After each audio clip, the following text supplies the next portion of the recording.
Una vez una mujer lo acompañó al marido al médico, estaba muy enfermo. El médico le hace un chequeo al marido, lo revisa, después le pide al hombre que salga y le dice a la mujer, mire señora, su esposo tiene una enfermedad gravísima combinada con un estrés muy grande. Claro, la mujer queda asustada y desesperada, le dice, doctor, ¿y puedo hacer algo para que se cure, para que se mejore? Sí, le dice el médico, mire, hay una receta que usted puede aplicar. Le dice, miren, por las mañanas tiene que llevar el desayuno a la cama, tenga siempre, trátelo de buen humor, siempre tiene que estar feliz con él. Al mediodía, cuando llegue a la casa, hágale la comida preferida que él tenga. Por la tarde, hágale también una cena muy rica. Siéntese a ver fútbol con él. No le haga ningún problema, no le lleve ningún trabajo, no le pida cosas en la casa.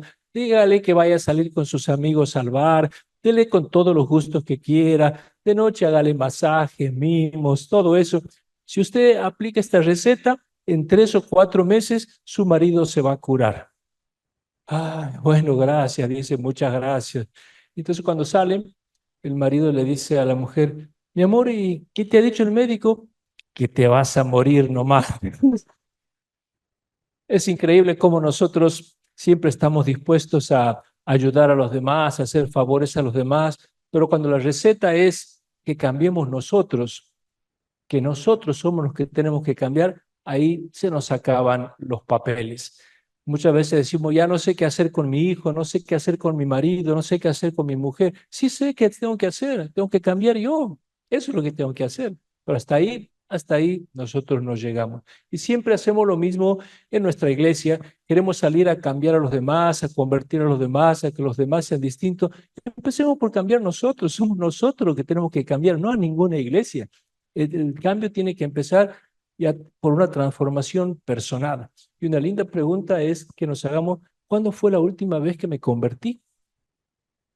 ¿Cuándo fue mi última conversión? Y a lo mejor todavía hace mucho y están esperando nuevas conversiones en mi vida. Y eso era lo que buscaban los apocalípticos, hacer que aquellos que formaban parte de este movimiento fueran la piedra del cambio y fueran ellos, escribían para su propia mirada y para su propia conversión. Hemos visto el primer y segundo día de los temas, cómo surgió este movimiento, el cenit, el auge y la caída, cómo fue toda una parábola de surgimiento del movimiento. Y ahora quisiera que viéramos cómo nació el primer apocalipsis, que es precisamente el libro de Daniel, que no solamente es el primer apocalipsis que se escribe, sino que es el único que logró entrar en el Antiguo Testamento. Y es interesante estudiarlo y conocer internamente su formación, porque nos muestra cómo pensaban y operaban los apocalípticos. Aquí tenemos como la radiografía de la forma como los apocalípticos trabajaban. Vamos a empezar con una introducción. En la Biblia, Daniel figura como el cuarto de los profetas mayores. Ustedes saben que primero está Isaías, Jeremías, Ezequiel y Daniel. Sería el cuarto dentro de nuestro canon. Decíamos que Daniel figura como un profeta, por lo menos en el canon cristiano, como el cuarto de los profetas mayores, pero es el más asombroso e impresionante de todos los profetas que tenemos en la Biblia. ¿Por qué?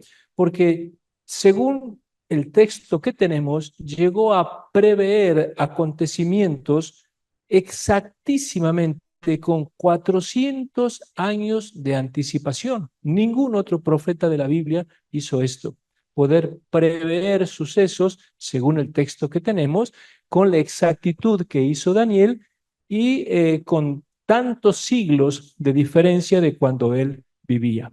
Y por si esto fuera poco, a diferencia de los otros profetas que tenemos, que son difíciles de entender, uno lee las profecías de Isaías, de Jeremías, y si sacamos un poco las secciones autobiográficas, los textos son bastante farragosos, bastante complicados. En cambio, el libro de Daniel es un libro muy ameno, original, lleno de historias interesantes. Es un detective que se pasa resolviendo problemas, cuestiones.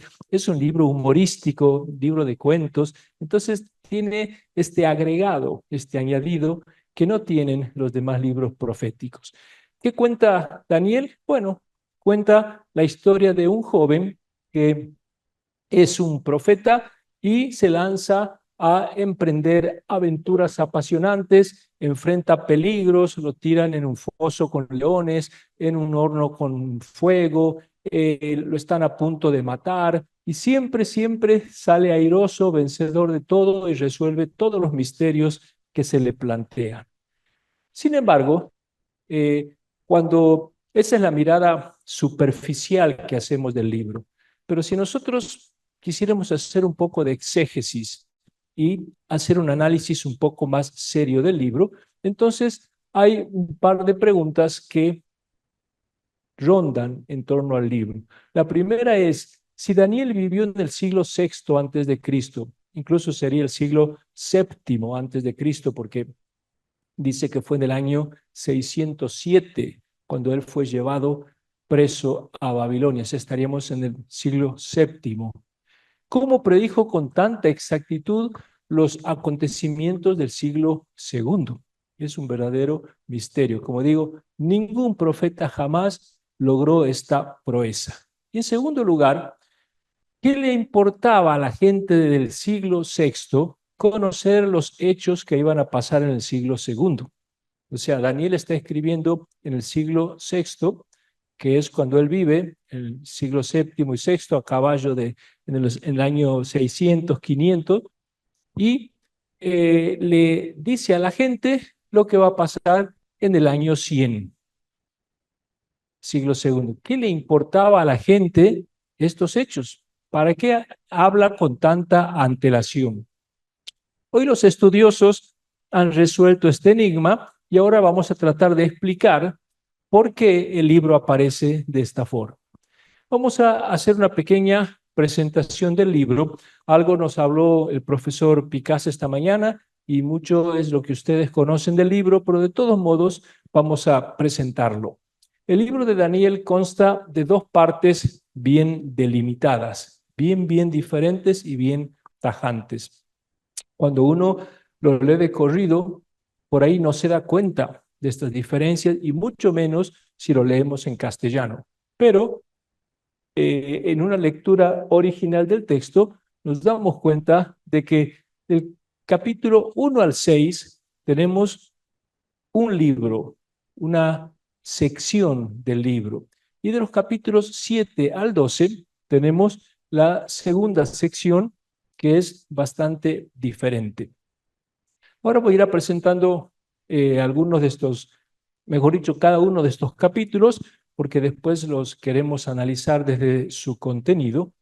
La primera sección, capítulos 1 al 6, nos presenta una serie de 6 cuentos de la corte. ¿Qué son cuentos de la corte? Son narraciones que tienen lugar en la corte de algún rey. Cuando uno es chico, cuando nosotros éramos chicos nos contaban cuentos de un rey, de una princesa, y siempre estos cuentos de la corte atrapan, gustan, porque entran personajes poderosos, importantes. Bueno, estos cuentos de la corte ya desde antes de Cristo que circulan como entretenimiento. Y aquí es la historia de un joven que se llama Daniel, que en el año 607 antes de Cristo es llevado al exilio en Babilonia. Él era judío, vivía probablemente en Jerusalén, y entonces, dice el libro de Daniel, el rey Nabucodonosor lo lleva cautivo junto con otros jóvenes y lo ponen a servir en el palacio. Y ahí es educado con otros jóvenes para servir al rey, para acompañante del rey, y muestra cómo en la corte, a pesar de las envidias de otras personas, él va progresando, va escalando, va recibiendo nombramientos cada vez más elevados y al final termina también siendo nombrado como un alto funcionario. Bueno, más o menos esto es lo que los primeros 6 cuentos nos cuentan. El capítulo 1 nos cuenta, es el comienzo del libro, cómo Nabucodonosor del año 607 llega a Jerusalén y se lleva cautivo a Daniel y a otros jóvenes y ocurre ahí un gran problema, porque Nabucodonosor quiere que estos jóvenes judíos sean fuertes, vigorosos y que los alimenten bien para poder ser unos buenos sirvientes. Y Daniel es judío, no puede comer los manjares del rey. Entonces le pide al eunuco encargado que por favor no le den esas comidas tan enjundiosas. Y el eunuco le dice, es que si no te alimento bien, el rey se va a enojar conmigo. No, dame unos guisantes, unas legumbres. No, con eso en 2 días vas a perder peso y no vas. No, no, yo te aseguro que no. Bueno, le dijo, vamos a probar 10 días. Y durante 10 días le dieron unas cuantas legumbres. Después de 10 días, Daniel y los otros jóvenes judíos eran más fuertes, fisicudos, tenían un cuerpo envidiable, mucho más que aquellos que comían los manjares del rey. Y entonces mostró cómo ellos eran capaces de sobrevivir con la comida pura del judaísmo y no contaminarse con la comida del rey. Bueno, los eunucos terminan alabando a Dios y todo eso, en todos los cuentos esto es muy gracioso porque todos terminan convirtiéndose espiritualmente. El segundo capítulo es el famoso sueño de la estatua del que nos habló Picasso esta mañana. Nabucodonosor tiene un sueño y los llama a todos los sabios y a los magos para que le interpreten el sueño. Y entonces los magos le dicen, muy bien, cuéntenos el sueño. Ah, no, qué gracia, díganme ustedes el sueño, dice, y díganme también la interpretación. No, le dicen los sabios, no hay ninguna persona en el mundo que le pueda adivinar su sueño. Y entonces Nabucodonosor ordena que los maten a todos. Y ahí es cuando Daniel interviene y dice, no, no, no, no lo maten, yo le voy a adivinar el sueño y después le voy a dar la interpretación. Y le adivina el sueño. Usted ha soñado con una estatua que tiene la cabeza de oro, después tiene el cuerpo, el pecho y los brazos de plata, tiene el vientre de bronce, tiene las piernas de hierro y los pies de hierro y de barro.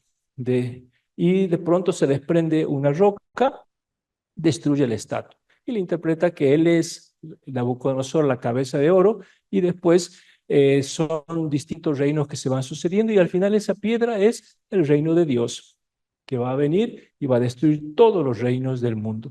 Y Nabucodonosor queda chocho de la vida, feliz, contento con esta interpretación. Yo no sé cómo no lo hizo matar a Daniel con, con esta interpretación que le hace, pero Nabucodonosor queda muy contento. La tercera escena es cuando Nabucodonosor hace construir una estatua de oro, pide que todo el mundo la adore y entonces lo denuncian a Daniel que él no adora la estatua con unos jóvenes, con otros 3 jóvenes. El rey se entera y los hace meter en un horno de fuego. Dice que el horno lo había puesto 7 veces más fuerte que de costumbre. Tan fuerte estaba el horno que cuando los sirvientes fueron a llevar a esos jóvenes, el fuego los terminó devorando a los sirvientes también que se habían acercado al horno. Los tiran estos 3 jóvenes y cuando se acerca el rey, los ve a los 3 paseando tranquilamente en medio del fuego y le dice a los sirvientes, pero no eran 3, yo veo 4, dice, y el cuarto se parece a un ángel. Y era este que está aquí a la derecha, que vino aquí a socorrerlo. Y entonces Nabucodonosor lo saca y adora a Dios del cielo y alaba a Yahvé y todo eso. Bueno, el cuarto es un segundo sueño que tiene Nabucodonosor, pero esta vez tiene la gentileza de contarles el sueño a los sabios y a los intérpretes de la corte y les dice que ha soñado con un árbol gigante que llega hasta el cielo. Las ramas son tan grandes que llegan a todos los extremos de la tierra. Está cargado de frutos, todos los animales se cobijan en este árbol, pero de pronto aparece un ser celestial, que lo vemos ahí. No dice que sea un ángel, pero si es un ser celestial, es un enviado divino, es un ángel, y ordena talar ese árbol cortarlo y que quede solamente el tocón, el tronco ese.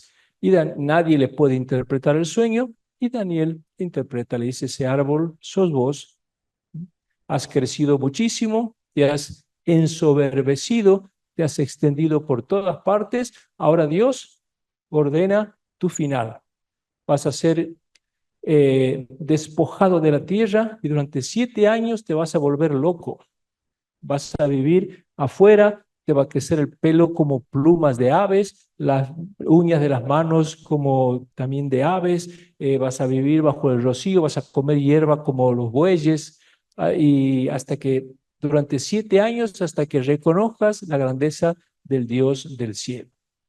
Y Nabucodonosor, ¿qué hace? Lo felicita: Daniel, qué bueno, qué lindo lo que me has dicho, gracias por contarme cosas tan lindas y alegres. Y efectivamente le pasa eso a Nabucodonosor. Durante 7 años queda loco, andando ahí comiendo hierba como un buey, con el pelo largo, desgreñado, con pezuñas, hasta que después de 7 años recupera la razón y vuelve otra vez a su trono. El 5 es una hermosa historia de terror para leer en las noches de invierno, así tapadito con las sábanas. Es la historia de el rey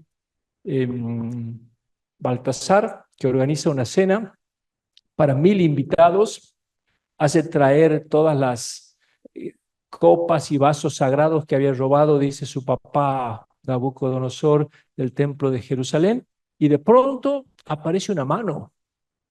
Imagínense una mano de golpe que empieza a escribir ahí en la pared unas palabras misteriosas: Mené, Mené, Tekel y Parsim. Y claro, nadie podía interpretar esas palabras, estaba aterrorizado Baltasar, todos asustados. ¿Y quién aparece? Daniel, el Chapulín Colorado. Siempre Daniel aparece ahí para resolver todos los problemas y va a explicarle que Dios lo ha encontrado a este rey, a Baltasar, sin ningún peso, y entonces va a ser también exterminado de la tierra. Y está feliz porque le han interpretado el sueño. Bueno, el capítulo 6 es el más conocido de todos. Daniel es denunciado porque lo nombran, lo encumbran como primer ministro del país. Entonces los celos de otros servidores hace que lo denuncien, y el rey Darío, con mucho dolor, dice, lo hace arrojar en un pozo de los leones. El día siguiente, cuando lo van a ver, los leones están felices y contentos al lado de Daniel. Entonces el rey se da cuenta de que ha sido la envidia de sus servidores y los hace meter al foso a sus servidores, que los terminan matando los leones. Y aquí termina entonces esta primera sección, que como digo son historias muy cómicas, humorísticas, entretenidas, muy lindas, llenas de detalles. Pero de pronto pasamos al capítulo 7 y entramos en una sección sombría, muy distinta, capítulo 7 al 12. Y esta es la segunda parte del libro.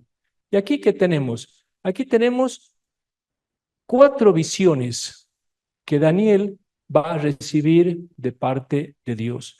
Es decir, aquí ya no resuelve casos ni enigmas, sino que le van a aparecer unos ángeles que en distintos momentos le van a ir explicando visiones que Daniel tiene. Y en estos capítulos se encuentran 4 visiones que son las que él va a enterarse de lo que significa. La primera es esta que también nos habló Picasa esta mañana. Ve 4 bestias que salen del mar. La primera tiene forma de un león con alas de águila, dice. La segunda es la forma de un oso que está de pie, levantado, con 3 costillas en la boca. La tercera es un leopardo que, como ven ahí, tiene 4 cabezas y 4 alas, pero ya no son alas de águila como las del león, sino que son alas de ave simplemente. Y la cuarta bestia, dice, la más espantosa, terrorífica de todas, que no supo definir qué animal era, porque no dice en ningún momento qué animal, dice que es un ser indefinido, monstruoso, aterrador, que aparece en cuarto lugar. Y bueno, cuando está asustadísimo Daniel con esta visión que ha tenido, de pronto ve a un anciano que baja del cielo y frente al anciano se destruyen estas bestias y aparece el Hijo del Hombre al que se le entrega todos los reinos y el poderío. Y Daniel está sin entender nada, no entienden qué es esto ni qué ha pasado. Y entonces un ángel le va a explicar lo que ha ocurrido. Estos son los reinos que se van a ir sucediendo porque Daniel está en el siglo séptimo antes de Cristo y dice después de vos van a seguir todos estos reinos y al final se le va a entregar el reino al Hijo del Hombre. ¿Quién es este Hijo del Hombre? El pueblo de Israel. El Hijo del Hombre es un colectivo de, según explica el mismo libro de Daniel, del pueblo de Israel. La segunda visión es la de un carnero que aparece del este, que dice que tiene dos cuernos, que arremetía por todos lados, nadie lo podía frenar, nadie lo podía detener, pero de pronto del occidente aparece un macho cabrío con un solo cuerno, y ese macho cabrío con un solo cuerno le rompe los dos cuernos que tiene el carnero este y lo logra vencer y lo logra derrotar. Pero después estos dos animales, los dos son destruidos. Otra vez Daniel no entiende nada, no entiende lo que ha visto y el ángel Gabriel le va a explicar.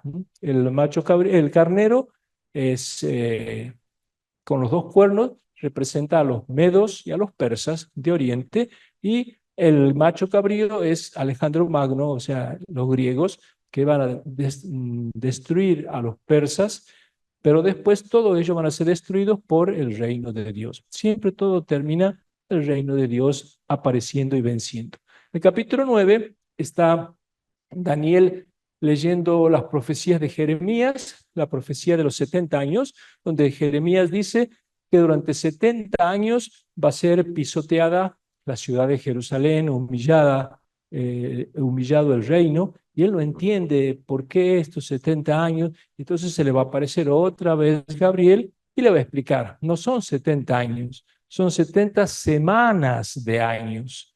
Entonces tienes que multiplicar eso por 7 para que te salga el tiempo que va a durar la humillación. Bueno, y por último, la última visión son los capítulos 10 al 12, donde se nos cuenta que Daniel está meditando un día, pensando, y se le va a aparecer otra vez un enviado divino, un ser celeste, que no dice que es un ángel, ni tampoco nos dice que sea Gabriel, pero es un ser celestial que le va a explicar todo lo que va a pasar, sobre todo en el siglo segundo, con la llegada de Antíoco IV, de la persecución que Antíoco IV va a hacer en el país, cómo va a sacar al sumo sacerdote Onías III, que vimos ayer, cómo les va a prohibir la circuncisión, las fiestas. Bueno, y aquí termina el libro. Entonces, miren, tenemos un libro muy complejo, muy curioso y extraño en el formato que tiene, justamente por estas dos secciones, que como digo, cuando lo leemos de corrido, parece que es un libro unitario. Sin embargo, las dos secciones son muy diferentes y nos damos cuenta que una no tiene nada que ver con la otra. Aunque aparezca Daniel en las dos secciones, son dos libros distintos que han terminado unidos y mezclados, pero que son de épocas distintas y de características distintas. Miren, aquí les voy a poner la primera sección a la izquierda, capítulos 1 al 6, y a la derecha los capítulos 7 al 12, para que ustedes vean la diferencia. Los capítulos 1 al 6 están escritos en arameo. Aquí les hago una pequeña trampita porque en realidad, excepto el capítulo 1, que después lo voy a explicar por qué, toda esta primera sección está escrita en arameo. El arameo era la lengua ordinaria de aquella época, la lengua que todo el mundo hablaba. Pero de pronto pasamos al capítulo 7 y los capítulos que siguen están escritos en hebreo. O sea, cambió la lengua el autor. Y el hebreo era una lengua que ya no se hablaba, no se usaba en esa época. Es decir, sí se utilizaba, pero no era la lengua popular. De hecho, en Qumran se han encontrado manuscritos escritos en hebreo de aquella época. O sea, sí había gente que hablaba y escribía el hebreo, pero no era la lengua normal, popular de la gente, que era el arameo. Entonces, en el capítulo 7 cambia de lengua. En la primera parte nos encontramos con leyendas amenas, curiosas, originales, entretenidas, que son estos cuentos de la corte. Cuando pasamos al capítulo 7, nos encontramos con visiones apocalípticas. En la primera parte no hay ninguna visión apocalíptica, ni es un libro apocalíptico. Solamente a partir del capítulo 7 tenemos un apocalipsis. La primera parte está escrita en tercera persona. Daniel fue aquí, Daniel fue llevado al foso de los leones, Daniel se le pidió que interpretara, vino Daniel, entró Daniel, siempre en tercera persona. En cambio, la segunda parte está escrita en primera persona. Yo, Daniel, estaba meditando y de pronto yo, Daniel, vi a este y yo, Daniel, en primera persona. O sea, siempre aparece, o sea, se ha cambiado la forma de redactar. En los primeros capítulos, Daniel es un jovencito sabio, un chico joven que con otros jóvenes ha sido llevado al cautiverio de Babilonia. En el capítulo 7 en adelante es un anciano de unos 90 años. O sea, de un capítulo a otro envejeció como 80 años, 70 años el personaje central. Capítulos 1 al 6, Daniel es capaz de interpretar los sueños más recónditos, las cosas más difíciles, más extrañas, un árbol que es talado, una estatua con una piedrita que cae, las cosas más raras. Daniel entiende todo, interpreta todo. La segunda parte no entiende nada, Daniel. Tiene que venir un ángel a explicarle porque no es capaz de descifrar ninguna visión. En la primera parte, hasta palabras raras que se escriben en la pared, sin contexto, sin sentido, todo interpreta. En la segunda parte parece que se le perdió la capacidad de interpretación y necesita un ángel que venga a explicársela, porque era lo característico de los libros apocalípticos. Y aunque estas dos secciones son muy distintas, como vemos, cuando pasamos del capítulo 6 al 7 estamos en otro mundo y en otra perspectiva. Durante siglos los estudiosos pensaron que todo el libro era obra de un mismo autor, que es Daniel. Y esto no es solamente una idea antigua. Todavía hoy hay muchos lectores que hacen una lectura fundamentalista de Daniel y creen que todo el libro ha sido escrito por la misma persona que del capítulo 1 hasta el capítulo 12 lo ha ido redactando de corrido. Y nadie se atrevió, la verdad, durante estos prácticamente 1800 años a dudar de que fuera un único autor. Como digo, todavía hoy hay gente que no se anima a dudar, mucho menos a lo largo de la historia de la Iglesia. La única excepción, por lo menos la única persona que yo conozco que alguna vez en la historia de la Iglesia haya dudado de que fue Daniel el autor de todo este libro, fue un filósofo romano llamado Porfirio de Tiro. Los que han estudiado filosofía lo han sentido nombrar y lo conocen porque es un filósofo, un pensador muy conocido, muy famoso.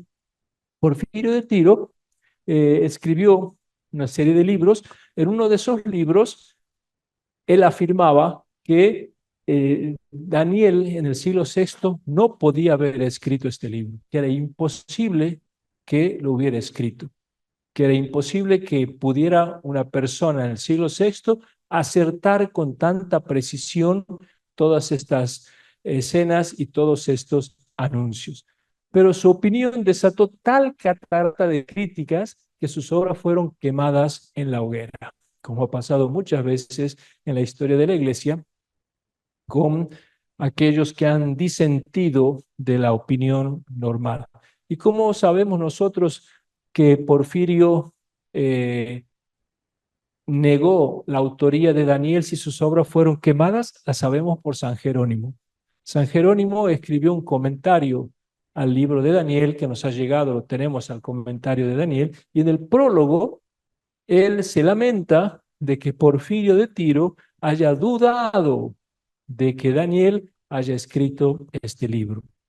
Y entonces lo critica duramente a Porfirio, diciendo que cómo se atreve a semejante osadía de negar que un autor sagrado como Daniel haya escrito, y hace toda una larga crítica a Porfirio. Por supuesto, San Jerónimo afirma que fue Daniel el que escribió todo este libro. Y después de Porfirio de Tiro y durante siglos, nadie más se volvió a animar a sospechar de que Daniel fuera un libro histórico real y que lo hubiera escrito este joven o este personaje llamado Daniel. Entonces, tenemos ya presentado el libro, tenemos presentado al autor, este Daniel que vivió en el siglo séptimo y sexto antes de Cristo.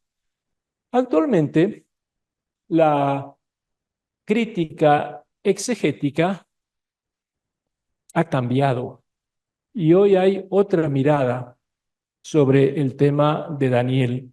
Hoy existen argumentos más sólidos y propuestas mucho más firmes para poder negar la historicidad de la autoría de Daniel sobre este libro. Hoy los estudiosos han llevado los estudios, perdón, han llevado a los biblistas a afirmar que solo una persona alterada podría haber redactado algo tan anómalo. Ustedes se imaginan un autor que se pone a escribir un libro y en la mitad del libro cambia de idioma, cambia de género literario, cambia de personaje, cambia de características, cambia de estilo, cambia de todo. O sea, realmente tiene que haber estado bastante mal de la cabeza para hacer una cosa así. Por eso hoy entonces los nuevos estudios llegan a la conclusión de que no pudo haber sido la misma persona la que redactó estas dos secciones o estas dos partes que tenemos de Daniel. Y el primero que en la época moderna comenzó con las dudas y con las críticas a la autoría de Daniel es un teólogo suizo llamado Heinrich Borrodi. En 1792, a fines del siglo XVIII, por primera vez, por lo menos hasta donde yo conozco, fue el primero que puso en duda en época moderna, después de que le quemaron los libros a Porfirio, él se animó a volver a plantear que no fue Daniel el que escribió este libro. Y a partir de él, hoy son muchos los biblistas modernos que se han sumado a esta postura y que afirman que no fue Daniel el que escribió este libro. Lo que cuestionaban era sobre todo la idea de que el autor del libro hubiera vivido y escrito en el siglo VI antes de Cristo. Esto es lo más perturbador desde el punto de vista exegético, que alguien del siglo VII, VI antes de Cristo haya podido escribir con tanta exactitud y con tanta precisión toda la sección, sobre todo más nueva, más moderna, del libro de Daniel. Y esto es entonces lo que ha llevado a los autores a concluir que no pudo haberlo escrito Daniel. Y contra esta idea, o sea, contra la autoría de Daniel, los exegetas han presentado dos clases de argumentos.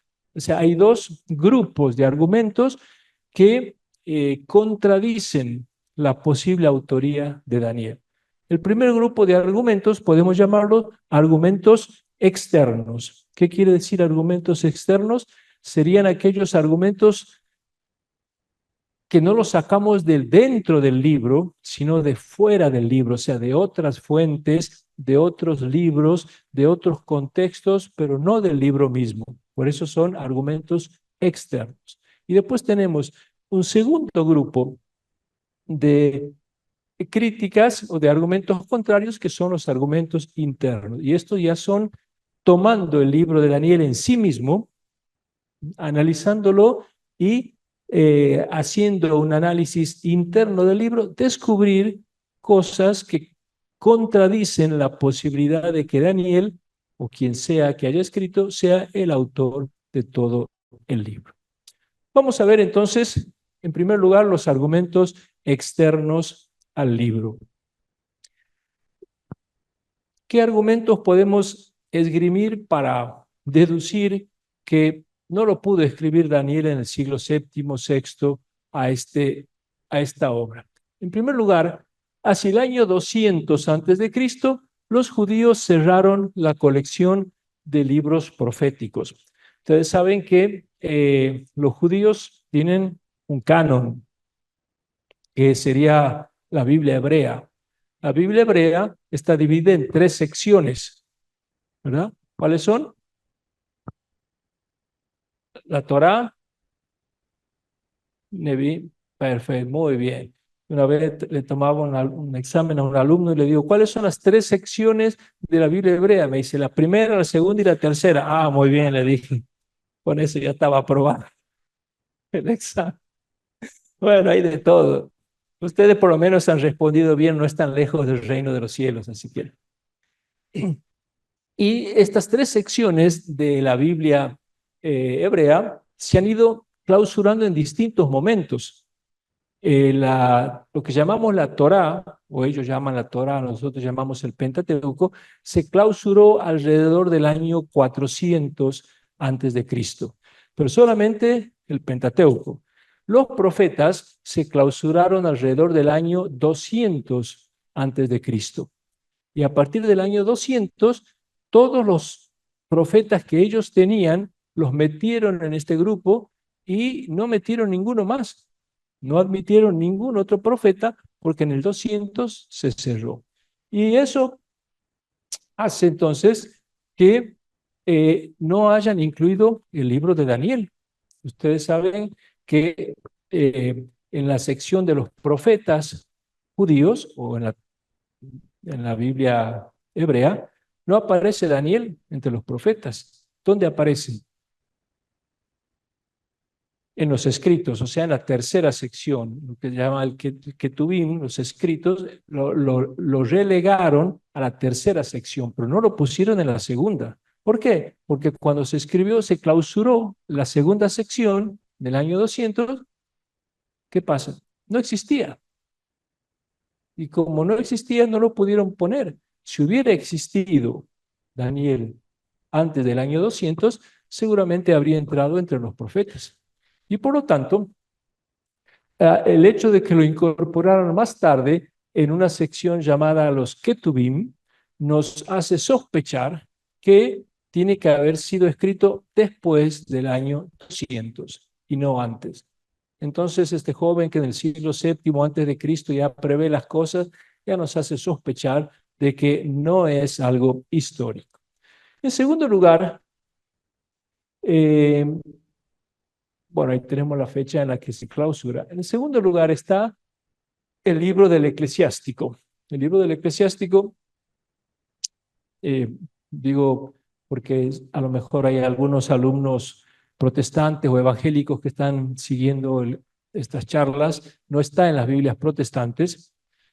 A veces cuando he hablado del Eclesiástico, me escriben preguntando, no lo encuentro en la Biblia, solo está el Eclesiastés. No, no, este es primo hermano del Eclesiástico, pero tiene el nombre parecido, pero son 2 libros distintos. El Eclesiástico no está en las Biblias protestantes, está en las Biblias católicas. En los capítulos 44 al 50 del libro del Eclesiástico es toda una sección de elogios a los antepasados más importantes de Israel.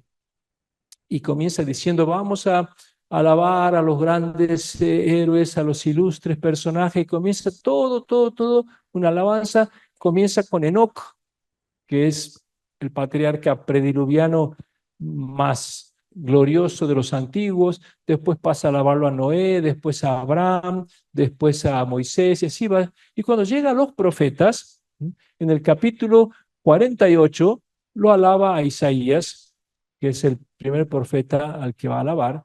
Después lo alaba al profeta Jeremías. Y después lo alaba al profeta Ezequiel.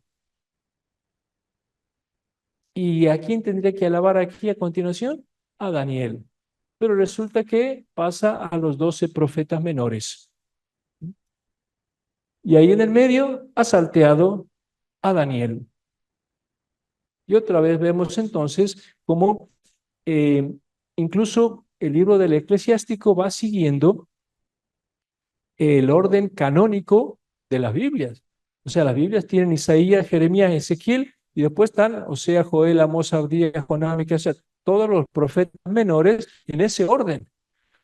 Si si el autor del Eclesiástico lo hubiera escrito a los profetas en forma cronológica, ¿a qué profeta tendría que haber puesto primero? ¿Quién fue el primer profeta de estos escritores que tenemos? No, Elías y Eliseo no cuentan porque ellos no tienen libros, pero de los que tenemos libros, ¿quién es el más antiguo? Empieza con A y termina con Mos. A ver si aciertan. Amós, muy bien.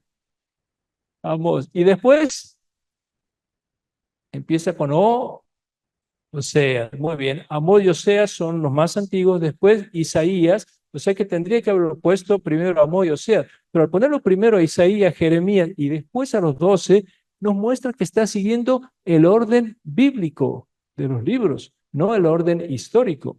Y entonces aquí sí esperaríamos que aparezca Daniel, porque sigue el orden bíblico. Nos muestra que la Biblia del autor del Eclesiástico no tenía el libro de Daniel. ¿Y en qué año se escribió el Eclesiástico? Más o menos, no digo que se acuerden si fue a la mañana o a la tarde, pero más o menos hacia el año 180 más o menos es cuando se escribió, y esto nos muestra que entonces hacia el año 180 tampoco existía el libro de Daniel. Así que hacia el 200 no, y hacia el 180 tampoco. Vamos bajando, bajando, y ya vamos cerrando círculos y descubriendo que el autor tuvo que haber escrito después de estas fechas. Esos son los argumentos, sí,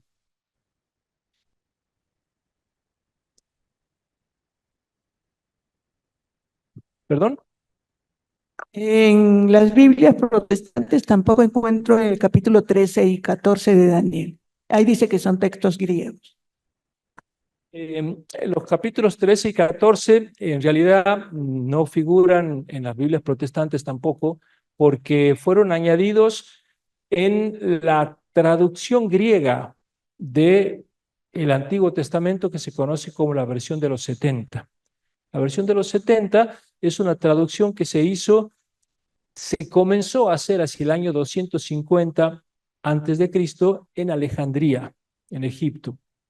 Y ahí en Egipto se empezó a traducir, primero se tradujo el Pentateuco, después se fueron traduciendo los profetas, después se tradujeron los otros escritos, y es más, se agregaron algunos libros que no entraron en la Biblia hebrea. Por ejemplo, se escribió el libro de la sabiduría, que no está, se escribió el libro de los Macabeos, el libro del Eclesiástico, y ahí se agregó los capítulos 13 y 14 de Daniel, que como, digamos, la Iglesia Católica aceptó algunos libros de la traducción griega, esos dos capítulos están en las Biblias católicas, pero no están en las Biblias protestantes.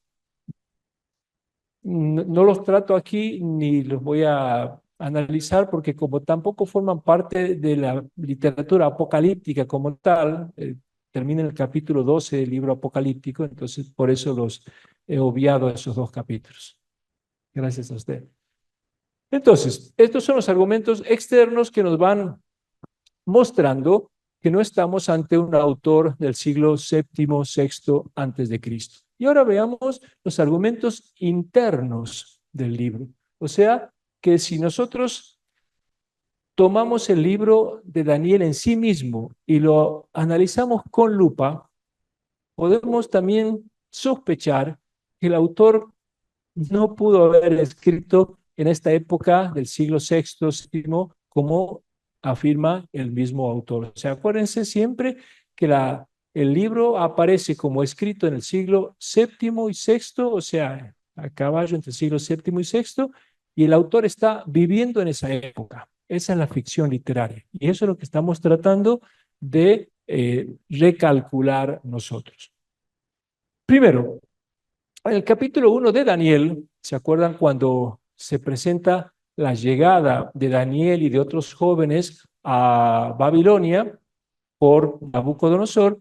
Miren lo que dice. El año tercero del reinado de Joaquín, rey de Judá, Nabucodonosor, rey de Babilonia, vino a Jerusalén y la sitió.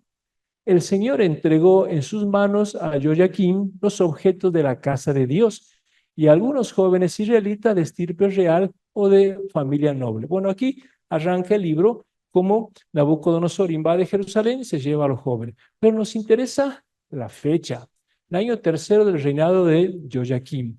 Juan Bautista nos habló hoy de la famosa batalla de Necao, cuando lo mata al gran rey Josías, que para la Biblia fue el rey más extraordinario que hubo, que ese fue en el año 609. Fue una desgracia total para el pueblo de Israel, porque Josías había empezado una renovación religiosa muy grande. Y a la muerte de Josías, subió brevemente un rey llamado Joacás. Los egipcios lo llevaron preso y lo pusieron a Joaquín. Entonces, Joaquín empezó a gobernar en el año 609. ¿Cuál sería el tercer año? Claro, bueno, ellos cuentan 609, 608, 607. Estamos en el año 607, que es lo que presentamos al principio, diciendo que él aparece en el año 607.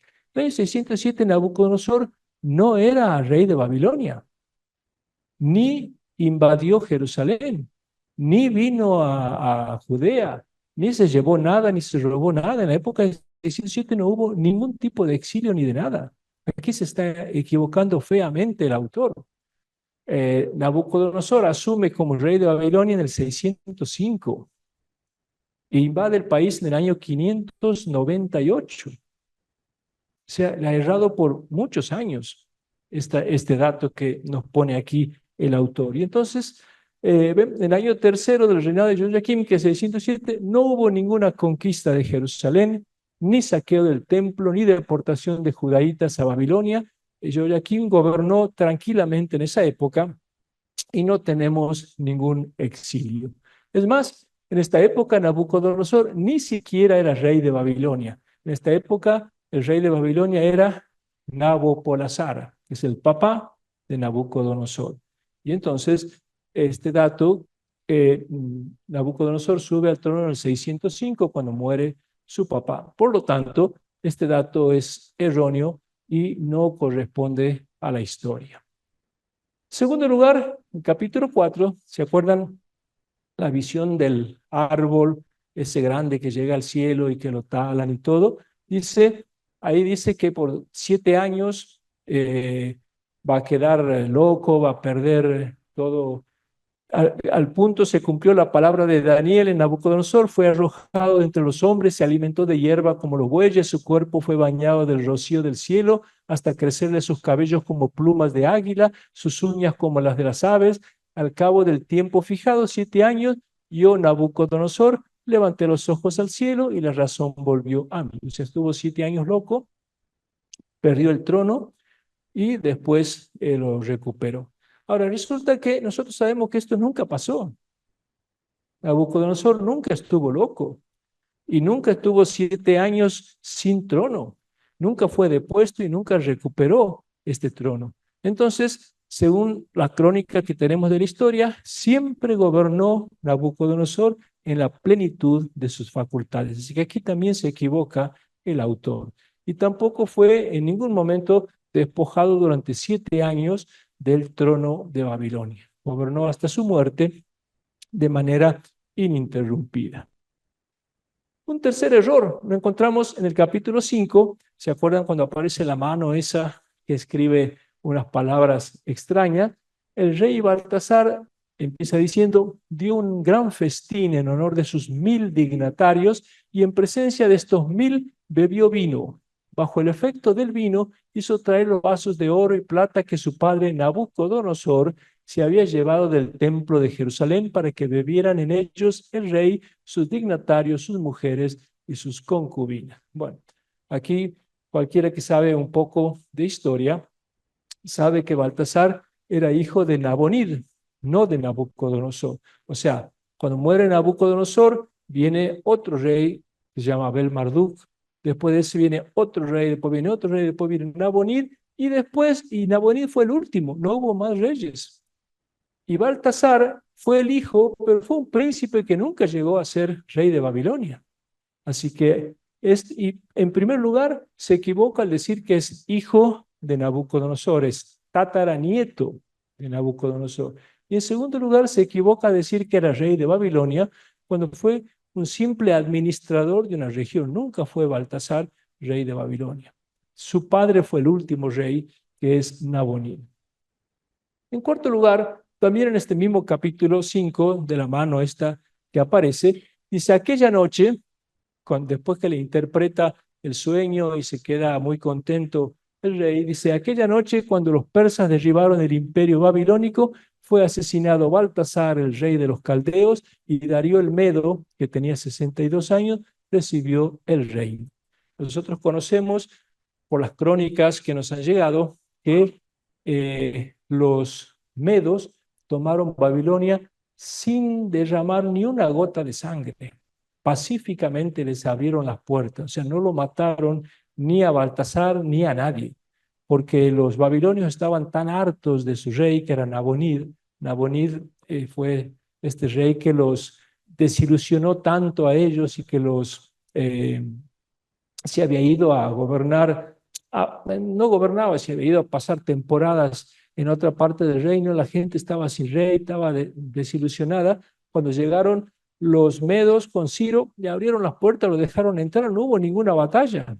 Entonces aquí, esto que dice que los persas lo mataron, no es correcto. Los persas tomaron pacíficamente Babilonia sin matar a nadie, porque el imperio babilónico se había rendido sin oposición. Y además sabemos que el que conquista Babilonia no es Darío, sino Ciro II, famoso Ciro que aparece como Mesías en las profecías del Deutero Isaías. Entonces aquí dos errores comete nuestro autor. Bueno, un último error, en el capítulo 6, dice que el rey Darío consideró oportuno poner al frente del reino a 120 sátrapas que estuvieran por todo el reino bajo el mando de 3 ministros. Uno de estos ministros va a ser Daniel. Y aquí vienen los celos contra Daniel, porque va a ser uno de los que está sobre los 120 gobernadores. Hoy sabemos que Darío no dividió en 120 satrapías, solamente 20. Más de 20 no hubo. Así que también aquí es un dato erróneo que la historia desmiente. Tengo otro error, capítulo 6 también. Dice, así Daniel prosperó bajo el reinado de Darío y bajo el reinado de Ciro el persa.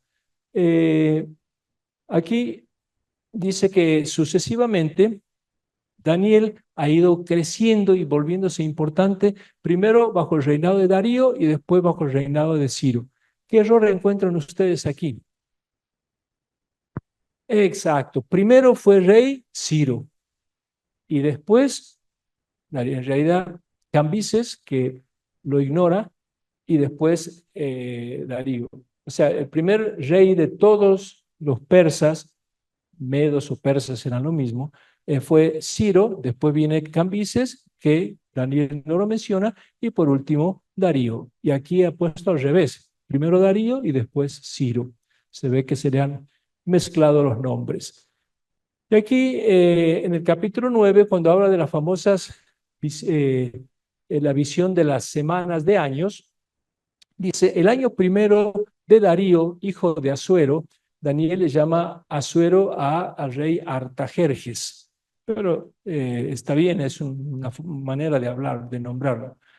El año primero de Darío, hijo de Asuero, o sea, de Artajerjes, de la raza de los Medos, que subió al trono del reino de Caldea, yo, Daniel, me puse a investigar las escrituras. Aquí ya está hablando en primera persona. Y aquí, ¿qué error comete? Efectivamente, hubo un Darío, hijo de Artajerjes, pero es otro Darío. Este es Darío segundo. Miren en qué año vivió el hijo de Artajerjes. ¿Y de cuál está hablando él? Está hablando de Darío primero, que vivió 100 años después. Se han mezclado los Daríos. Se ve que le daba un poco al tequila nuestro autor y se le mezclaban un poco los nombres. Bueno, estos son, sí, perdón, y después, Que eso se podría convertir en otro argumento externo, porque no hay conocimiento de la historia verdadera y muestra que el que escribió ni sabía bien la historia anterior. claro, pero digamos, es un argumento interno porque lo encontramos dentro del libro, dentro del libro. Hermana, ¿quería decir algo? Ah, está bien. Muy bien. Bueno, estos son algunos de los errores que encontramos y uno dice, qué increíble que este hombre, Daniel, está escribiendo en el siglo séptimo, sexto, y comete terribles errores en esta época. Y 400 años después acierta todo. O sea, el presente no lo sabe y el futuro lo sabe de manera perfecta. ¿Qué clase de profeta es este que no conoce su presente y conoce todo el futuro? Y esto es entonces lo que ha llevado a que los exegetas actuales replanteen el tema de la autoría. Y vemos, como digo, que el autor del libro de Daniel comete demasiados errores cuando relata los acontecimientos del siglo VI antes de Cristo. Sin embargo, predice con exactitud los reyes, las batallas, las conquistas del siglo II. O sea, la época de Antíoco IV Epífanes acierta todo, pero él supuestamente está escribiendo en el año 600 y todo lo que tiene que ver con el año 200 lo sabe de maravilla, pero lo que tiene que ver con el año 600 no lo sabe y comete todos estos errores que hemos dicho. Entonces, ¿cómo es posible que un profeta conozca tan exactamente el futuro, pero sea incapaz de conocer correctamente el presente? Esta es la aporía en la que se han encontrado los estudiosos del texto. Y para este planteo solamente hay una respuesta lógica, que ustedes ya la saben. ¿Cuál es?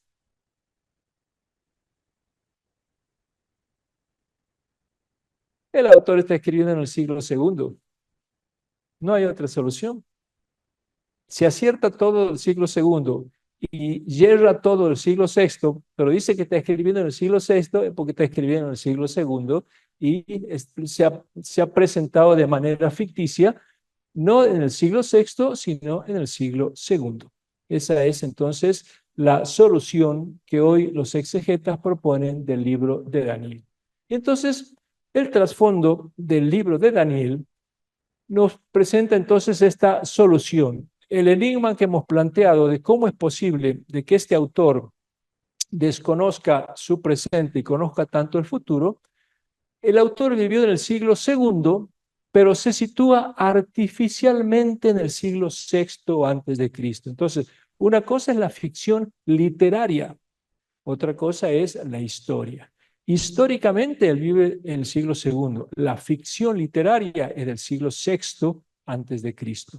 O sea, él se presenta en una época en la que realmente no escribió ni existió.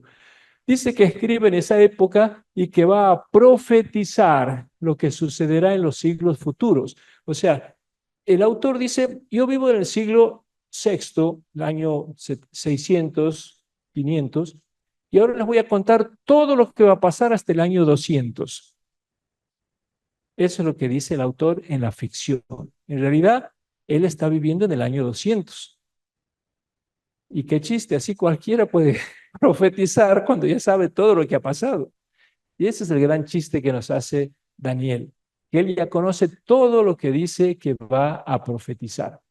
En realidad esos hechos futuros ya los conoce porque para él ya han ocurrido, porque como vive en el siglo segundo, todo lo que tiene que ver con el siglo sexto, quinto, cuarto y tercero, todo eso para él ya es historia conocida. Y por eso puede describirlos con toda precisión. En cambio, no conoce tan bien los episodios más antiguos. Por eso es que los hechos del siglo sexto, quinto, que tiene que ver con los reyes, con Nabucodonosor, con Ciro, con Cambises, con Darío, con Jerjes, que son reyes del siglo sexto, quinto, no los conoce tan bien, porque están muy lejos de su época, él vive en el siglo segundo. Y entonces, eh, esos acontecimientos los desconoce y no está muy bien informado sobre eso. Pero los del siglo segundo los conoce de maravilla. Y por eso se da esta anomalía de un supuesto profeta que en el siglo sexto profetiza cosas exactísimas del siglo II y todo lo anterior del presente de él no le acierta. Todo el interés del libro de Daniel, y esto ya estamos llegando a lo que entendemos nosotros de la apocalíptica, todo el interés del libro de Daniel se centra en los duros acontecimientos que tuvieron lugar en el año 167 a.C. Acuérdense que la apocalíptica surgió sobre todo a partir de la espantosa experiencia que tuvieron con Antíoco IV Epífanes. Y entonces, este señor, que nosotros le llamamos Daniel, sea quien sea, es un autor anónimo, no es Daniel. Este autor anónimo eh, está escribiendo en la época de Antíoco IV, pero se presenta como si viviera en el siglo sexto, porque en esa época había existido un señor, un joven llamado Daniel. En en el año 167 tuvo lugar todo lo que hemos visto ayer y que le interesaba al autor: la invasión de Jerusalén por parte de Antíoco IV, el saqueo del templo, la profanación del altar, la muerte de niños y jóvenes, y la cultura griega que trató de imponer, y sobre todo la prohibición de practicar la religión judía. Entonces, esto es lo que tiene en la cabeza el autor de Daniel. Todo lo otro es relleno, todo lo otro es simplemente para ir haciéndose el que sabe mucho, pero lo que a él le importa es lo que ocurrió en el siglo segundo, en la época de Antíoco IV. Eh, bueno, la gente estaba angustiada, todo lo que hemos dicho ayer, Dios no intervenía, y en medio de estos incidentes, un escritor anónimo, que no es Daniel, porque no sabemos quién es, decidió componer un libro para responder a esta pregunta: ¿por qué Dios no intervenía? Y así es como nace el libro de Daniel. El libro de Daniel nace en el año, ya lo vamos a ver en qué año, pero en la época en la que Antíoco IV, no le quiero decir para que ustedes adivinen, pero en la época en que Antíoco IV ha invadido el país y quiere dar una respuesta a este problema. Entonces, el autor de Daniel no es un profeta que predice el futuro, sino un autor apocalíptico. Lamentablemente nosotros en nuestra Biblia lo tenemos como profeta Daniel. No es un profeta, es un apocalíptico. Pertenecía a la corriente religiosa nueva que había surgido en esta época a comienzos del siglo segundo antes de Cristo, y los integrantes se jactaban de recibir revelaciones divinas en las que Dios les explicaba el sentido de lo que pasaba. Hemos visto ayer cómo los autores apocalípticos dicen que reciben revelaciones, pero se presentan como quién, como Abraham, como Esdras, como Nehemías, como Moisés, como Isaías, como personajes antiguos. Bueno, este autor se presenta como Daniel y dice que ha recibido revelaciones antiguas.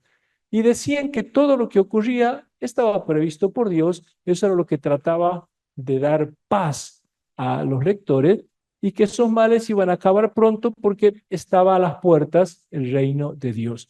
Lo único que Dios pedía era que se mantuvieran firmes en la fe, que perseveraran, y esto daba mucha paz a la gente. Bueno, estas son las ideas que hemos dicho ayer. ¿Cómo hacían los escritores apocalípticos para darles autoridad a sus visiones? También lo hemos explicado ayer. Recurrían a una estrategia literaria genial. ¿Cuál era?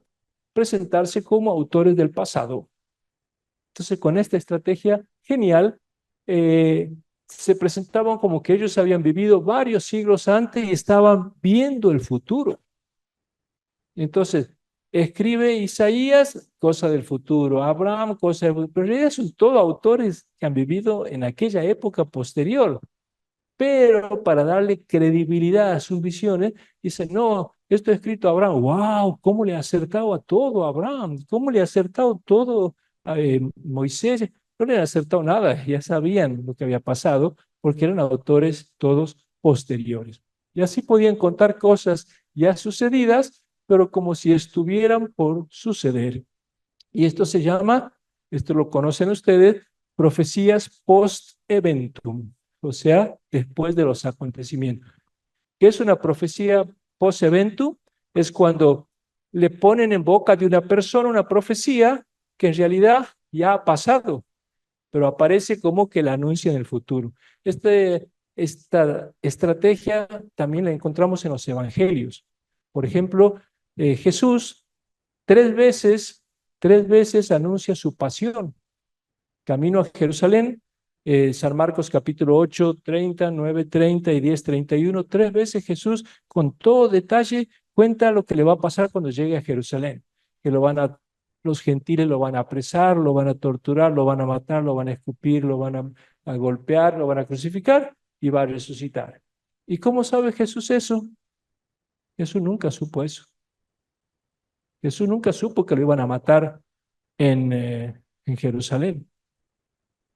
Nunca supo. Y la mejor prueba de que él nunca supo, ahí aparece como que tres veces le cuenta a sus discípulos lo que va a pasar cuando llegue a Jerusalén. Pero resulta que cuando Jesús llega a Jerusalén y lo meten preso, los discípulos se asustan y escapan. ¿Pero cómo? ¿No le había dicho tres veces? Ya no le había dicho nada. Esa es la prueba de que nunca les dijo nada a los discípulos, que todos salieron huyendo, muertos de miedo, escapándose, porque los tomó de sorpresa la policía cuando llegó para llevarlo preso a Jesús. Y entonces, ¿cómo hizo Jesús para prever tres veces los detalles de su pasión? Profecía post-eventum. O sea, Marcos puso en boca de Jesús esas tres profecías o esos tres anuncios como si Jesús ya hubiera sabido. Pero esa profecía nunca las dijo Jesús, porque Jesús nunca supo que iba a morir en la cruz. Es más, ni siquiera quería morir en la cruz. Y lo hemos explicado ayer, cómo la muerte de Jesús en la cruz es una explicación teológica hecha por San Pablo, pero no es histórica. Jesús nunca se presentó a morir en Jerusalén y cuando se presentó en lo que nosotros llamamos el Domingo de Ramos, cuando entra en un burrito, no se presentó a morir, sino a instalar el reino de Dios. Yo creo que si Jesús hubiera sabido que la policía lo iba a apresar y lo iba a matar, no hubiera viajado nunca a Jerusalén, porque Jesús no era ningún masoquista que le gustaba el dolor y el sufrimiento, y Jesús estaba seguro que su padre no le pedía eso, porque un padre amoroso como es Dios no puede haber querido semejante final trágico para Jesús. Entonces, Jesús nunca previó su muerte y esos tres anuncios, como digo, son anuncios post-eventum. Lo mismo, por ejemplo, cuando Santiago y Juan se le acercan a Jesús para pedirle los primeros puestos. Y Jesús le dice, no sabe lo que me piden. Ustedes son capaces de beber este cáliz que yo voy a beber. ¿Qué significa beber el cáliz? Morir, dar la vida por mí. Cuando Jesús dice, Padre, aparte de mí este cáliz, está diciéndole que no lo deje morir. Entonces, cuando Jesús le dice, ustedes son capaces de beber el cáliz y sufrir el bautismo que yo voy a sufrir, ¿qué le está diciendo? Son capaces de morir por mí. Y ellos le dicen, sí, somos capaces. Y Jesús le dice, tienen razón, van a beber el cáliz que yo voy a beber y van a tener el bautismo que yo voy a tener. O sea, Jesús prevé en el año 30 que Santiago y Juan van a morir mártires. ¿Cómo sabe Jesús eso? Nunca lo supo. El que lo sabe es Marcos. Marcos en el año 70 ya sabe que Santiago y Juan han muerto mártires. Por eso nosotros podemos asegurar que Santiago y Juan en el año 70 ya habían muerto. Y por eso podemos decir que el Evangelio de Juan no lo pudo escribir Juan, porque se escribió hacia el año 90, 100, cuando Juan en el año 70 ya había muerto, igual que Santiago. Entonces, estas son las profecías y así como esas tenemos muchas profecías post-eventum, la destrucción del templo de Jerusalén que Jesús anuncia en el capítulo 13 de Marcos. ¿Cómo supo Jesús? Profecía post-eventum. Y esto no es una mentira, es un género literario, una manera de expresarse. Y entonces aquí encontramos, pero no nos pongamos nerviosos, ¿no? Estos son, las profecías post-eventum no son para ponernos nerviosos. Y entonces, en el libro de Daniel encontramos estas profecías post-eventum y por eso las predicciones de los apocalípticos se cumplían con tanta exactitud. Bueno, el objetivo de sus relatos no era contar lo que ya había pasado, porque ¿qué le importaba a los autores todo esto de Nabucodonosor, de Darío, de Ciro? En realidad lo que les interesaba era agregar un puntito más que era desconocido, y eso era el centro de todo el libro. Aquí les voy a... y cuando los lectores veían que todo lo otro se había cumplido, decían, ah, esto también se va a cumplir.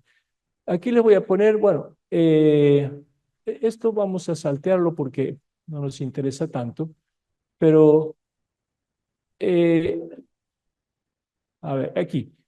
El libro entonces, bueno, sí me interesa.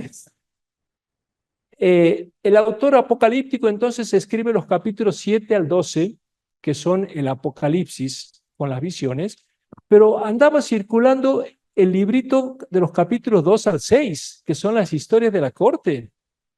Eso se habían escrito como 100 años antes, hacia el año 250 antes de Cristo, ya se había escrito ese librito que eran cuentos de Daniel. Y entonces, ¿qué hace el autor? Dice, uy, qué bueno, me viene fantástico estos capítulos para agregarle como previo a mi librito. Y entonces, este sabio Daniel, que adivinaba todas las cosas y resolvía todos los problemas, le vino muy bien como preámbulo a su libro apocalíptico. Y después él le agregó el capítulo 1, que también está en hebreo, y esta es la razón de este enigma.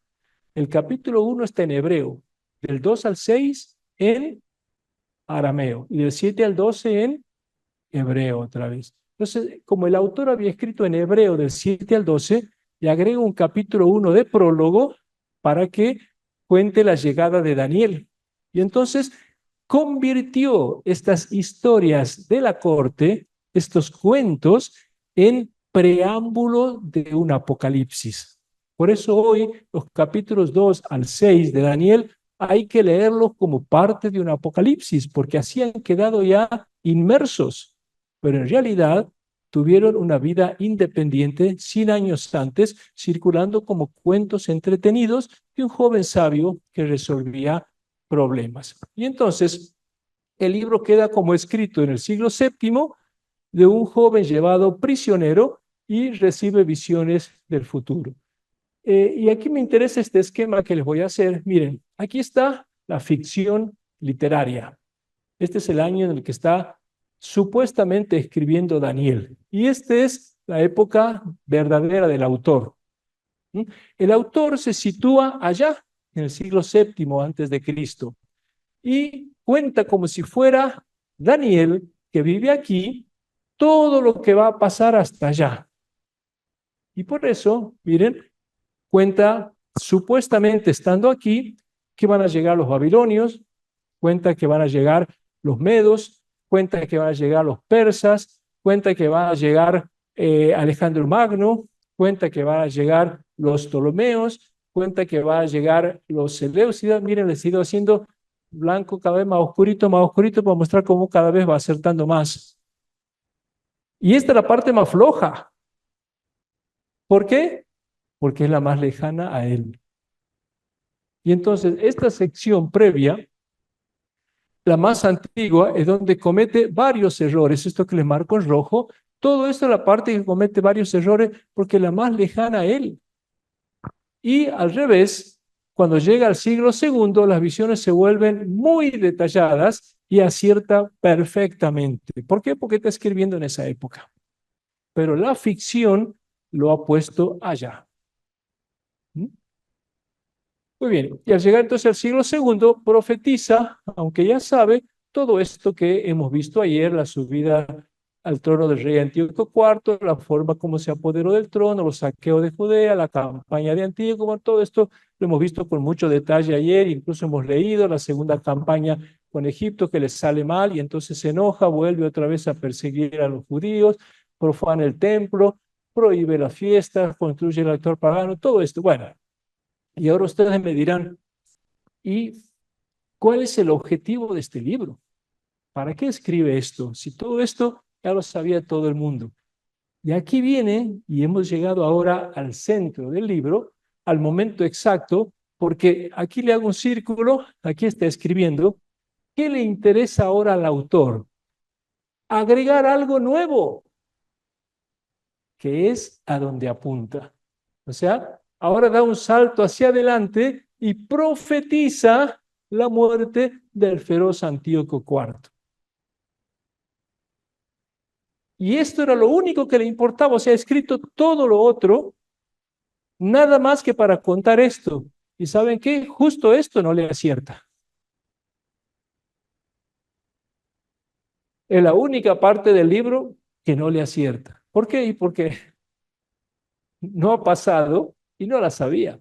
Pero era lo que quería decirle, llevar paz a la gente, decir, no se preocupe, se va a morir este infeliz que lo está persiguiendo. Y no se ha cumplido, ¿no?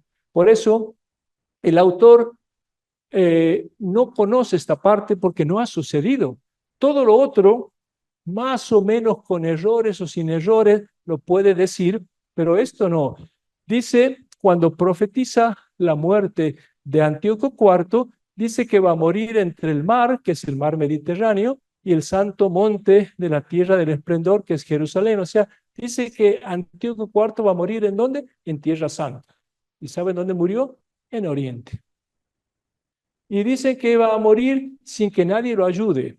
Y murió rodeado por todos sus generales que lo trataron de ayudar. Esto lo sabemos por Polibio, el autor. Para sorpresa de los lectores, este último anuncio, justamente el que no había sucedido, es lo que falla en el libro. Aquí no le acierta, que era el único interés que tenía. La muerte de Antíoco IV es la única profecía que no se cumplió porque no murió en Tierra Santa, sino en Persia, y no murió sin ayuda, sino socorrido por todos sus generales. Y el hecho de que el autor no acierte con esta última predicción nos muestra que cuando redactó su libro aún no había muerto Antíoco IV, porque si no, habría acertado con la muerte. ¿Comprenden? Y entonces, miren, y tampoco cuenta ninguno de los acontecimientos importantes que sucedieron tras la muerte. Antíoco IV muere, ¿en qué año les he dicho? 164, arriba dice, ¿ve? Y ese mismo año, 164 en que muere, suceden cosas grandiosas porque los macabeos reconquistan Jerusalén, logran purificar el templo, logran reconquistar todo, y nada de esto, que hubiera sido maravilloso, nada de esto cuenta Daniel. Y ahora les pregunto, ¿en qué año se escribió Daniel? ¿En qué año?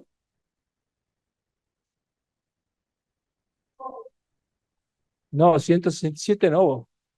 ¿En qué año? En el 165. Porque justo que en el año 164 muere, justo eso no cuenta. Cuenta hasta el momento antes de morir. Y eso ha llevado hoy a los estudiosos a decir, el libro de Daniel se escribe en el 165. Tenemos una fecha bastante exacta, porque hasta ese año todo lo que viene cumpliendo, describiendo, todo se cumple. Y el salto que él da falla, no se cumple y no lo cuenta. Entonces, tenemos con esto la fecha del libro. Muy bien. Bueno, conclusión de lo que venimos diciendo, el autor del libro de Daniel no es un profeta. No tenemos que llamarlo profeta Daniel, ni tampoco predijo el futuro. Es un autor apocalíptico que compuso el único apocalipsis del Antiguo Testamento Y por eso sus visiones no tienen que interpretarse como profecías, no son profecías, son revelaciones apocalípticas. Y no son relatos fantásticos ni narraciones mentirosas, sino experiencias espirituales de alguien que está queriendo llevar paz a la gente. Y entonces les quiere dar una mirada que justo no se ha cumplido, pero para los lectores era importante. Y mediante supuestas profecías buscaban aportar un poco de luz y esperanza a aquella sociedad que estaba maltratada y desesperada. Bueno, esta es digamos, la mirada del autor. Como digo, vive en el siglo segundo, se sitúa en el siglo sexto, hace una serie de profecías post-eventu, nada más que para agregarle un pedacito al final, que lamentablemente no se cumple, pero que era lo que él quería transmitir como paz, esa mirada o esa visión. Y como decíamos ayer, creo que esto es un poco lo que hoy también necesita nuestra iglesia, que le ayudemos a mirar de otra manera. Cuentan que una vez un papá llevó a su hijito pequeño a ver el mar, nunca lo había visto. Viajaron varios días en auto y cuando por fin llegaron al lugar, se bajaron, el papá le dijo al chiquito que se preparara porque allá atrás de unas dunas iba a ver el mar. El chiquito no lo esperó, salió corriendo, corriendo y fue y de pronto se paró sobre unos médanos y empezó a ver toda la inmensidad del mar. El corazón del niño empezó a latir fuertísimo, el sol que se reflejaba sobre el agua azul, las olas que besaban la arena que venía. El chico estaba impresionado y cuando llega el papá, el chiquito le dice, wow, papá, qué grande que había sido. ¿Me ayudas a mirarlo? ¿Me ayudas a mirarlo? Y creo que eso es un poco lo que hoy necesita nuestra gente, que la ayudemos a mirar una realidad que nosotros la vemos y mucha gente no la está viendo y que a veces nos la quedamos, nos la guardamos y la disfrutamos para nosotros, pero hay gente que sufre con la realidad de nuestra iglesia y con la mirada de nuestra iglesia. Hoy la iglesia tiene una mirada dura, discriminatoria. Vamos a ver, no quiero usar muchos calificativos despectivos, pero todos sabemos por dónde nos duele la iglesia a todos. Y entonces estamos necesitando que nosotros, los que podemos tener ojos un poco más limpios, ayudemos a toda esta gente a ver como los apocalipsis y apocalípticos más allá de lo que ahora están viendo. Muchas gracias.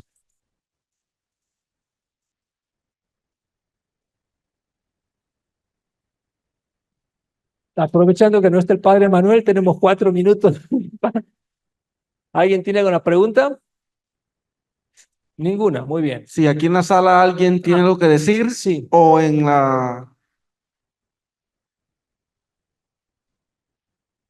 por acá por la sala de Zoom, si alguien le puede levantar la mano. Haroldo, puedes activar tu micrófono. Haroldo, amigo mío. Haroldo, ¿te escuchamos? Eso. Hola, Ariel. Hola, Haroldo. El tema entonces de las profecías mesiánicas, que dicen que hay más de 300 profecías o textos de profecía mesiánica, al final es una hermenéutica solamente cristiana. O sea, nunca lo dijeron eso los textos del Antiguo Testamento. He entendido tu pregunta. A ver, y te agradezco porque me da pie para explicar algo. Gracias. Nunca los profetas hablaron del futuro. Jamás ningún profeta conoció nada del futuro, y mucho menos de Jesús de Nazaret. Ningún profeta anunció la venida de Jesús, ni ningún hecho de Jesús. En los evangelios tenemos unas 88 profecías sobre Jesús. Desde su infancia hasta la pasión, se cuentan 88 profecías de profetas que anunciaron distintas cosas de Jesús. En realidad, ninguno habló de Jesús, porque ningún profeta jamás se enteró de que Jesús de Nazaret iba a venir a este mundo. O sea, lo que hicieron los autores de los evangelios fue al revés. O sea, no es que los profetas hablaron de Jesús, sino que la vida de Jesús fue leída a la luz de los profetas. O sea, se hizo al revés. Cuando se quiso contar la vida de Jesús, se fueron a buscar profecías de profetas que en realidad hablaban de su época y de su presente para aplicarlas después a Jesús. Les pongo un simple ejemplo para que nos entendamos. Isaías, en el capítulo 7, habla de una muchacha que dará luz a un hijo que tendrán por nombre Emanuel. Esa profecía la leemos nosotros los cristianos, sobre todo cuando llega Navidad, de que la Virgen concebirá y dará a luz un hijo a quien pondrán por nombre Emanuel, que significa Dios con nosotros. Y eso está tomado de Isaías capítulo 7, efectivamente. Pero, claro, uno tiene que preguntarse, ¿quién es esta muchacha, esta Virgen, María? Y el Emanuel, ¿quién es? Jesús. Muy bien. La profecía de Isaías, que la pronuncia en el año 735 a.C., se la dice al rey Ahaz. El rey Ahaz está angustiado porque 2 ejércitos vienen del norte y lo están por sacar a él del trono para meter a un títere y poder hacer una coalición política en contra de Asiria. Entonces, estos 2 ejércitos, que son el de Siria y el de Israel, le han dicho a Ahaz, ¿te unes a la coalición? No, te sacamos. Entonces está espantadísimo. Y se le presenta a Isaías y le dice, no tengas miedo, no tengas miedo. He aquí que la muchacha ha concebido y va a dar a luz un hijo a quien pondrán por nombre Emanuel. Si esa profecía es sobre la Virgen María y Jesús, uno se pregunta, ¿qué le importa al rey Ahaz, que está con 2 terribles ejércitos en las puertas de su reino, que 735 años después vayan a ser Jesús? ¿Qué le importa? Es tan tonto Isaías como para transmitirle esa profecía al rey. Es como que si yo hoy tuviera un grave problema, voy a hablar con el sacerdote porque no tengo comida, no tengo trabajo. No te preocupes, dentro de 500 años la Argentina va a ser maravillosa, extraordinaria, quédate tranquilo. ¿Qué sentido tiene eso? Entonces, hacerle decir a los profetas que se refirieron a Jesús 300, 400, 500 años después, es un sinsentido que por ningún lado cierra. Y entonces, ¿a quién se refería Isaías? A alguien de su época, porque todos los profetas solamente hablaron de su época. O sea, los profetas no anunciaban el futuro, sino iluminaban el presente. Y en el caso de Isaías, se refería a la esposa del rey Ahaz, que era la reina Abi, que estaba embarazada en ese momento y estaba esperando un hijo. ¿Y quién es ese hijo que van a ser? El futuro rey Ezequías. Así que el Emanuel era el rey Ezequías que estaba por nacer. Por eso, si nosotros leemos la profecía no dice una virgen concebirá, dice una muchacha ha concebido. O sea, cuando el profeta pronuncia la profecía, ya estaba embarazada la muchacha. No, Mateo cambia y pone futuro concebirá para que pueda ser la Virgen María. Pero Isaías la dijo en pasado porque cuando él la pronuncia ya estaba embarazada la muchacha. Y tampoco dice virgen, sino dice una muchacha, una joven. Mateo hace 2 cambios, habla de una virgen y habla de futuro concebirá.